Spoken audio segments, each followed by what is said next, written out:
नमस्कार, मैं रचना शर्मा। चढ़ती कला टाइम टीवी देख रहे हैं सभी दर्शकों का स्वागत करती हूं। आप देख रहे हैं हरियाणा के समाचारों की शुरुआत से पहले एक नजर आज की मुख्य सुर्खियों पर।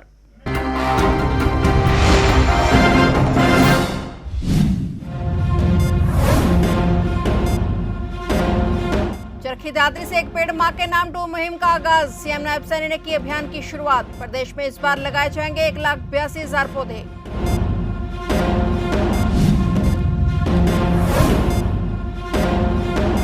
अंबाला छावनी में 38 करोड़ की लागत से बदलेगा बिजली का ढांचा। विकसित देशों की तर्ज पर होगी विद्युत आपूर्ति। ऊर्जा मंत्री अनिल विज बोले टेंडर भी मंजूर। ज्योति मल्होत्रा की पेशी को लेकर कोर्ट ने दिया आदेश। वीडियो कॉन्फ्रेंस के माध्यम से होगी पेशी। 9 जून को वीडियो कॉन्फ्रेंसिंग के जरिए होगी ज्योति की सुनवाई।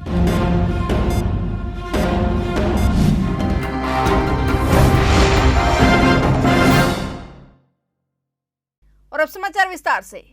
पीएम नरेंद्र मोदी के आह्वान पर शुरू किए गए एक पेड़ मां के नाम मुहिम के दूसरे चरण का हरियाणा में आज गुरुवार से आगाज हो गया है। मुख्यमंत्री नायब सिंह सैनी ने पर्यावरण मंत्री राव नरबीर सिंह की मौजूदगी में चरखी दादरी से अभियान का आगाज किया। आयोजन में भाग लेने के लिए मुख्यमंत्री इलेक्ट्रिक कार में सवार होकर दादरी पहुंचे। मुख्यमंत्री ने कहा कि इस बार अभियान की थीम प्लास्टिक मुक्त रहेगी और प्रदेश सरकार जल, वायु और मिट्टी के प्रदूषण को कम करने की दिशा में काम कर रही है। उन्होंने चरखी दादरी में 5 इलेक्ट्रॉनिक बसों को हरी झंडी दिखाकर रवाना किया। आयोजन को संबोधित करते हुए नायब सिंह सैनी ने कहा कि हरियाणा के सभी परिवहन डिपो में वर्ष 2026 तक 450 नई इलेक्ट्रिक बसें शामिल की जाएंगी। वहीं सीएम नायब सिंह सैनी ने एक पेड़ मां के नाम मुहिम के तहत संबोधित करते हुए कहा कि पहले चरण के मुकाबले 22,000 पौधे इस बार ज्यादा लगेंगे। एक पेड़ मां के नाम एक मुहिम के तहत प्रदेश में 1,60,000 पौधे लगाए गए हैं, जबकि इस बार 1,82,000 पौधे मां के नाम से रोपित किए जाएंगे। उन्होंने बताया कि एक पेड़ मां के नाम से 2.0 अभियान का आगाज चरखी दादरी से किया गया है। सीएम नायब सिंह सैनी ने वहीं से प्रदेशवासियों को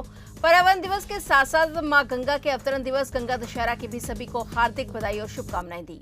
और आज मेरे लिए खुशी है कि इन तीनों अभियानों को आज यहां से उनका शुभारंभ हो रहा है। हम देखते हैं कि पर्यावरण में कितना संतुलन आ रहा है। जब हम विकसित भारत की बात कर रहे हैं, विकसित राष्ट्र की बात करते हैं या विकसित हरियाणा की बात करते हैं, तो उसमें सबसे महत्वपूर्ण अगर ध्यान रखने की कोई आवश्यकता है तो वो हमारा वातावरण है, वो अनुकूल होना चाहिए। हमारा हवा वो शुद्ध आए, जिससे कि कई प्रकार के ऐसे जिनकी चर्चा भी की गई है कि चाहे पॉलीथीन हो या पेड़ ज्यादा मात्रा में कट रहे हैं, प्लास्टिक का पॉलीथीन हो, उनको हमें आगे आकर के उनके विरुद्ध काम करना होगा।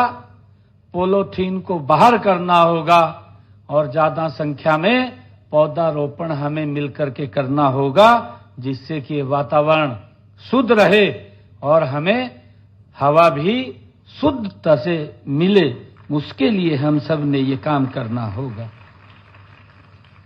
मुझे खुशी है, हम सब जानते भी हैं कि आज गंगा दशहरा का पावन पर्व है, क्योंकि हमारी संस्कृति में ये पर्व भी जुड़े हुए हैं।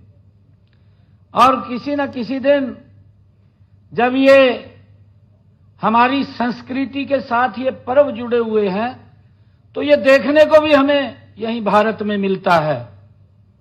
और मुझे खुशी है कि आज गंगा दशहरा का ये पावन पर्व, इसकी भी मैं आप सबको बधाई देता हूं।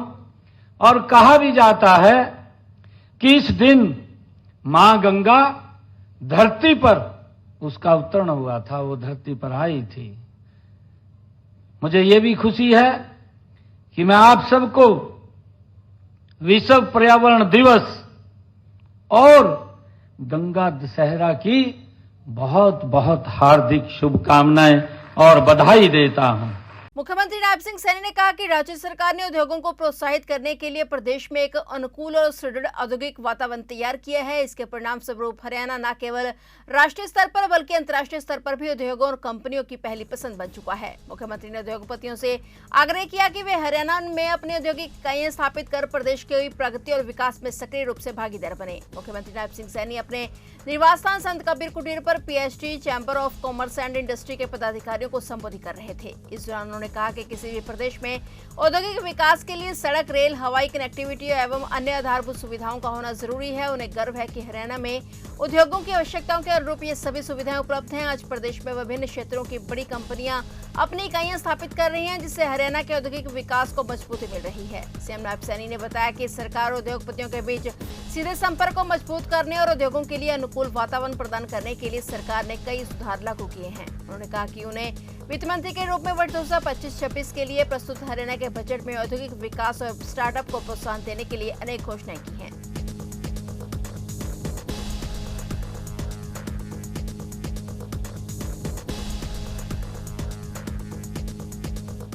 हरियाणा के अंदर लगातार हमारी सरकार की कोशिश है कि लोगों को, इंडस्ट्रियलिस्ट को एक अनुकूल वातावरण वो मिले और हम समय समय के ऊपर उसमें बड़े रिफॉर्म्स ला करके भी व्यक्ति को कोई दिक्कत परेशानी ना हो, उसके लिए काम कर रहे हैं। हमारे यहाँ पर नई इंडस्ट्री लगे, उसके लिए भी जैसा मैंने कहा है कि हमने अनुकूल वातावरण खड़ा किया है। हमने सुझाव भी लिए हैं, इंडस्ट्रियलिस्ट के बीच में गए, शायद आप में से कई लोगों के सुझाव उसके अंदर आए होंगे, और जो सुझाव हमने लिए उसको इम्प्लीमेंट किया और हमने अपने बजट के उसमें शामिल किया। हमारे हरियाणा के अंदर बहुत सारा कई स्थानों के ऊपर अनऑथराइज जो इंडस्ट्री है कि सरकार की योजना के साथ नहीं जुड़ सकते, उसको लाभ नहीं मिलता। तो ये हमारा इंडस्ट्रियलिस्ट था, उसी का सुझाव हमारे पास आया था कि इस क्षेत्र को ऑथराइज करने का काम करें। हमने बजट में घोषणा की कि जो अनऑथराइज इंडस्ट्री है उसको हम ऑथराइज करेंगे। उसका लाभ हमारे इंडस्ट्रियलिस्ट को मिला, उसका स्वागत भी किया है। और उसके साथ साथ हमने अपने बजट के अंदर हरियाणा प्रदेश के अंदर 10 IMT 10 जिलों के अंदर बनाने की वो घोषणा की है।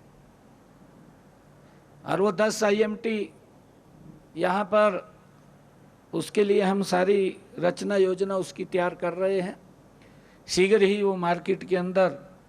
हरियाणा के ऊर्जा, परिवहन और श्रम मंत्री अनिल विज ने कहा कि अंबाला छावनी में लगभग 38 करोड़ रुपए की लागत से बिजली का ढांचा बदला जाएगा और विकसित देशों की तर्ज पर विद्युत आपूर्ति की जाएगी। पत्रकारों से बातचीत करने के दौरान ऊर्जा मंत्री अनिल विज ने कहा कि इस कार्य का टेंडर मंजूर हो चुका है। उन्होंने बताया कि लगभग 38 करोड़ रुपए की लागत से अंबाला छावनी में बिजली की तारों, खंभों और ट्रांसफार्मरों का जितना भी ढांचा है वह सारे का सारा बदला जाएगा और इसे नंबर 1 बनाया जाएगा। ऊर्जा मंत्री ने बताया कि इस कार्य के लिए होने से बिजली फॉल्ट शून्य होगा और इसी को ध्यान में रखते हुए यह कार्य किया जा रहा है। उन्होंने कहा कि सभी जगह पर पूरी वोल्टेज मिलेगी और इसके लिए वोल्टेज को कैलकुलेट किया गया है। बिजली ढांचे को मजबूत और आधुनिक बनाने के लिए इंसुलेटेड तारें लगाई जाएंगी, जिससे हादसों का खतरा कम होगा। उन्होंने ये भी बताया कि ऐसी व्यवस्था विकसित देशों का परफेक्ट तरीका है।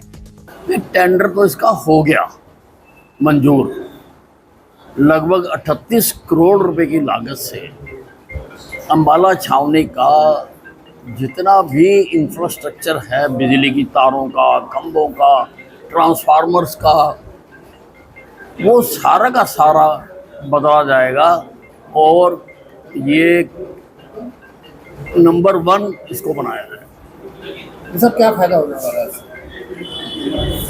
फायदा ये होने वाला है कि फॉल्ट की जो वो है वो बिल्कुल जीरो हो जाएगी, कोई फॉल्ट नहीं आया करेगा।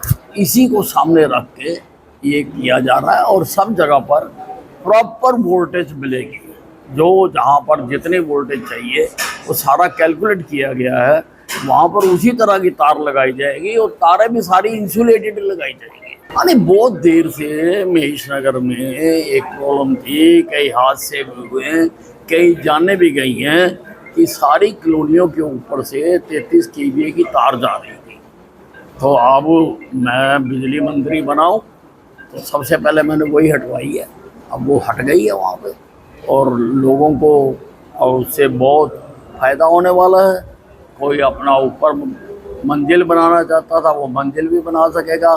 पाकिस्तान के लिए जासूसी करने के शक में गिरफ्तार ज्योति मल्होत्रा के साथ वीडियो कॉन्फ्रेंसिंग के जरिए पेशी होगी। ज्योति मल्होत्रा के वकील के मुताबिक 9 जून को ज्योति की सुनवाई वीडियो कॉन्फ्रेंसिंग के जरिए होगी। अदालत की ओर से इस बारे में आदेश आ चुका है। उन्होंने बताया कि अदालत की ओर से कुछ दस्तावेज मिले हैं जिनमें कुछ खास नहीं लिखा गया। पुलिस की ओर से रिकवरी किए जाने की बात लिखी गई है। कुमार मुकेश ने बताया कि वह जमानत याचिका की तैयारी कर रहे हैं जो इसी महीने दाखिल करेंगे। उन्होंने बताया कि ज्योति से केस को लेकर वो 2 बार मिले हैं और बता दें कि हिसार के न्यू अग्रसेन कॉलोनी निवासी यूट्यूबर ज्योति मल्होत्रा को पुलिस ने 17 मई को गिरफ्तार किया था। सिविल लाइन थाना पुलिस ने ज्योति मल्होत्रा को 2 बार में 9 दिन तक रिमांड पर रखा, जिसमें ज्योति के मोबाइल, लैपटॉप, बैंक खाते और सोशल मीडिया अकाउंट की जांच की जा रही है। महिला इंस्पेक्टर निर्मला इस केस की जांच कर रही हैं। फिलहाल ज्योति न्यायिक हिरासत में है।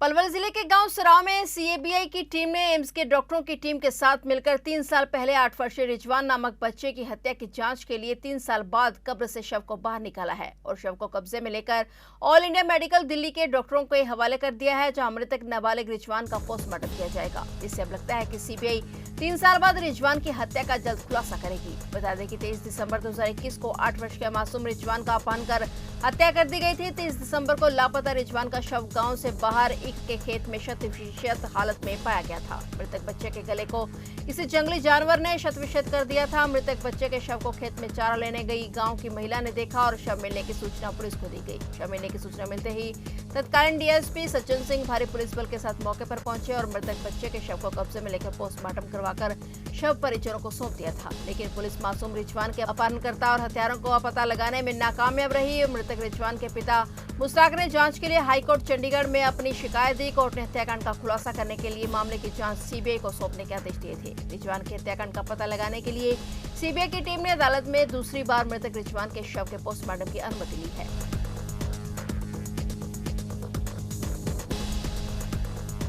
ऊर्जा परिवहन एवं श्रम मंत्री अनिल विज ने ऑपरेशन सिंदूर के बारे में राहुल गांधी द्वारा दिए गए बयान के संबंध में राहुल गांधी को आड़े हाथों लेते हुए कहा कि राहुल गांधी ने भारत की तीनों सेनाओं का और भारत का अपमान किया है। इसके लिए राहुल गांधी को पूरे देश से माफी मांगनी चाहिए। उन्होंने राहुल गांधी को कटघरे में खड़ा करते हुए कहा कि ऐसी स्थिति में देश के नायक प्रधानमंत्री नरेंद्र मोदी के बारे में इस प्रकार की शब्दावली का इस्तेमाल करना किसी गद्दारी से कम नहीं है। राहुल गांधी को इस अपराध के लिए देश की जनता कभी माफ नहीं करेगी। ऑपरेशन सिंदूर को लेकर राहुल गांधी ने प्रधानमंत्री नरेंद्र मोदी पर विवादित बयान दिया, जिसको पाकिस्तान की मीडिया खूब चला रही है और इसमें एक पोस्टर भी वायरल हो रहा है कि ट्रंप कहते हैं मोदी जी क्या कर रहे हो और राहुल गांधी इशारे में कहता है कि नरेंद्र सरेंडर के संबंध में पूछे गए सवाल का वे जवाब दे रहे थे, जिसमें भारत को भारी सफलता प्राप्त हुई है। पाकिस्तान में उग्रवादियों के कई अड्डे तबाह कर दिए, कई एयरबेस तबाह कर दिए। ऐसे में ऐसे शब्दों का इस युद्ध के नायक नरेंद्र मोदी जी के लिए इस्तेमाल करना गद्दारी से कम नहीं है। राहुल गांधी जी को इसके लिए सारे देश से माफी मांगनी चाहिए, देश की तीनों सेनाओं से माफी मांगनी चाहिए जिन्होंने ये कीर्तिमान स्थापित किए हैं, और देश को कभी भी राहुल गांधी को इस अपराध के लिए माफ नहीं करना चाहिए। हरियाणा पुलिस ने आगामी बकरीद पर्व के दृष्टिगत राज्य भर में कानून व्यवस्था बनाए रखने हेतु विस्तृत दिशा निर्देश जारी किए हैं। यह पर्व 7, 8 और 9 जून को चांद दिखने पर मनाया जाएगा। पुलिस मुख्यालय ने सभी पुलिस आयुक्तों, जिले के पुलिस अधीक्षकों और फील्ड इकाइयों को सतर्क रहने और सांप्रदायिक सौहार्द कायम रखने के लिए निर्देश दिए हैं। पुलिस महानिदेशक डीजीपी शत्रुजीत कपूर ने स्पष्ट किया है कि राज्य में शांति, कानून और व्यवस्था सर्वोच्च प्राथमिकता है और अधिकारियों को निर्देशित किया गया कि वे हर हाल में सौहार्दपूर्ण वातावरण सुनिश्चित करें। पुलिस महानिदेशक कार्यालय ने आदेश दिया है कि जिला स्तर पर शांति समितियों के साथ बैठकें की जाएं और कानून व्यवस्था की स्थिति पर अग्रिम निगरानी की जाए। यह सुनिश्चित किया जाए कि यह त्योहार के दौरान कोई अप्रिय स्थिति उत्पन्न न हो। आदेश में यह स्पष्ट किया गया है कि असामाजिक तत्वों पर और उन व्यक्तियों की गतिविधियों पर विशेष नजर रखी जाए जिनकी प्रवृत्ति सांप्रदायिक सौहार्द बिगाड़ने की हो सकती है। त्योहार के दौरान सोशल मीडिया प्लेटफॉर्म्स पर भी निगरानी बढ़ाई जाएगी। भड़काऊ सामग्री पोस्ट करने या कानून का उल्लंघन करने वालों के विरुद्ध सख्त कानूनी कार्रवाई की जाएगी। हरियाणा में कोरोना एक बार फिर से रफ्तार पकड़ता हुआ दिखाई दे रहा है। बीते 24 घंटे में राज्य भर में कोरोना वायरस के 17 नए मामले सामने आए हैं, जिसके साथ ही प्रदेश में कोरोना केसों की संख्या 100 से पार हो गई है। बता दें कि प्रदेश में कोरोना केस की संख्या 103 हो गई है। हालांकि अब तक 40 मरीज पूरी तरह से स्वस्थ हो चुके हैं और राज्य में एक भी मौत दर्ज नहीं की गई है। स्वास्थ्य विभाग की ओर से जारी ताजा रिपोर्ट के अनुसार फिलहाल हरियाणा में 63 सक्रिय मामले हैं, जबकि मंगलवार को यह संख्या 51 थी, यानी केवल एक दिन में 12 एक्टिव केसों का इजाफा हुआ और इसके साथ ही बुधवार को 484 संदिग्ध मरीजों के सैंपल जांच के लिए एकत्रित किए गए। ताजा मामलों के साथ सबसे ज्यादा कोरोना मरीज गुरुग्राम में सामने आए हैं। बीते 24 घंटे में 17 मामले सामने आए। सबसे ज्यादा 6 केस गुरुग्राम, 5 फरीदाबाद, 2 करनाल और पंचकुला, जबकि झज्जर और रेवाड़ी से एक मामला सामने आया। वहीं हरियाणा में कोरोना के सामने आने से विभाग की टीमें लगातार सैंपलिंग और ट्रेसिंग पर जोर दे रही हैं। साथ ही लोगों से कोविड प्रोटोकॉल का पालन करने की अपील की गई है। स्वास्थ्य विभाग के अधिकारियों का कहना है कि स्थिति पर पूरी नजर रखी जा रही है और किसी भी तरह की लापरवाही बर्दाश्त नहीं की जाएगी। दिल्ली की रामजी एवेन्यू अदालत ने आवेदक गोपाल कांडा, गोविंद कुमार गोयल और लखराम गोयल के खिलाफ जारी लुकआउट सर्कुलर को 6 महीने के लिए 3 दिसंबर 2025 तक के लिए निलंबित कर दिया है। उन्होंने सुपरटेक लिमिटेड से जुड़े मनी लॉन्ड्रिंग मामले में एलओसी को रद्द निलंबित करने की मांग की। विशेष न्यायाधीश जितेंद्र सिंह ने गोयल गोपाल उर्फ गोपाल कांडा, गोयल कुमार गोयल और लखराम गोयल के खिलाफ उनके वकीलों और प्रवर्तन निदेशालय के विशेष लोक अभियोजक की दलीलें सुनने के बाद लुकआउट सर्कुलर को निलंबित कर दिया। गोपाल कांडा, उनके भाई गोविंद कुमार गोयल और बेटे लखराम गोयल ने एलओसी को रद्द निलंबित करने के लिए आवेदन किया था, जिसमें उनको कुछ राहत मिली है। फिलहाल हरियाणा के समाचारों में इतना ही। और नए समाचारों के साथ फिर से हाजिर होंगे। तब तक के लिए देखते रहिए चढ़ती कला टाइम टीवी।